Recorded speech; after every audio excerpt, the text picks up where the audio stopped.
1972 সালের সেই রথযাত্রা। আজও সেই বছরের কথা ভাবলেই পুরীবাসীর গায়ে কাঁটা দিয়ে ওঠে।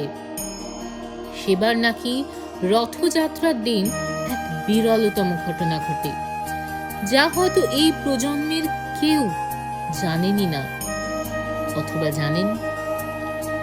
রথযাত্রা নিয়ে মানুষের বিশ্বাসের শেষ নেই, কিন্তু পুরীর রথযাত্রা শুধু একটি উৎসব নয়, এটি কোটি কোটি মানুষের কাছে ভগবান জগন্নাথের জীবন্ত লীলা। প্রতি বছর নির্দিষ্ট নিয়ম, নির্দিষ্ট আচার, শতাব্দী প্রাচীন ঐতিহ্য মেনেই এই রথযাত্রা অনুষ্ঠিত হয়। বলা হয়, এখানে কোনো নিয়মের সামান্য পরিবর্তন সহজে মেনে নেওয়া হয় না। 1972 সালে পুরীতে এমন এক ঘটনা ঘটেছিল, যা আজও ভক্তদের মুখে মুখে ফেরে।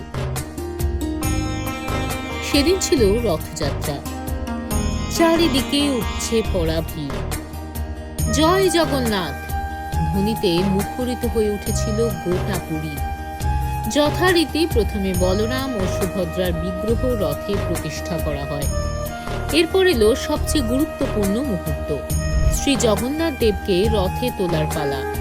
ঠিক তখনই এমন এক ঘটনা ঘটল, যা উপস্থিত হাজার হাজার মানুষকে হতবাক করে দিল। কথিত আছে, শত শত সেবায়েত প্রাণপণ চেষ্টা করেও জগন্নাথ দেবের বিগ্রহ এক চুলো নড়াতে পারছিলেন না। যতই চেষ্টা করা হচ্ছিল, বিগ্রহ যেন ততই ভারী হয়ে উঠছিল। একসময় পরিস্থিতি এতটাই অস্বাভাবিক হয়ে ওঠে যে রথযাত্রা শুরু হওয়ায় অনিশ্চিত হয়ে পড়ে। চারিদিকে তখন একটাই গুঞ্জন, প্রভু কি তবে রুষ্ট? অনেকের বিশ্বাস, সেই সময় ওড়িশা সরকার মন্দির পরিচালনার ক্ষেত্রে কিছু নতুন নিয়ম ও কড়াকড়ি চালু করেছিল। ভক্তদের একাংশ মনে করেছিলেন এই পরিবর্তন প্রভু মেনে নেননি। যদিও এই বিশ্বাসের ঐতিহাসিক প্রমাণ নেই, তবু এই ঘটনাকে ঘিরে আজও নানা কিংবদন্তি প্রচলিত। এই ঘটনার খবর পাঠানো হয় তৎকালীন 19 বছর বয়সী গজপতি মহারাজ দিব্যসিংহ দেবের কাছে। গজপতি মহারাজকে জগন্নাথ দেবের প্রথম সেবক বলে মনে করা হয়।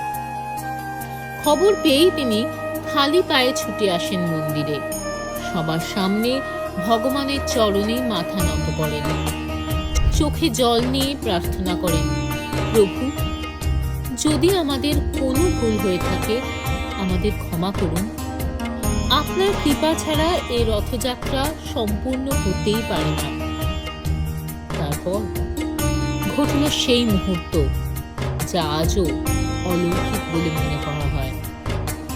কথিত আছে, যে বিগ্রহ কয়েক মুহূর্ত আগেও শত শত মানুষের শক্তিতেও নড়ছিল না, সেটি হঠাৎ এতটাই হালকা হয়ে যায় যে অল্প কয়েকজন সেবায়েত মিলে অনায়াসে তাকে রথে তুলে দেন। মুহূর্তের মধ্যেই আকাশ বাতাস কেঁপে ওঠে, জয় জগন্নাথ, জয় জগন্নাথ।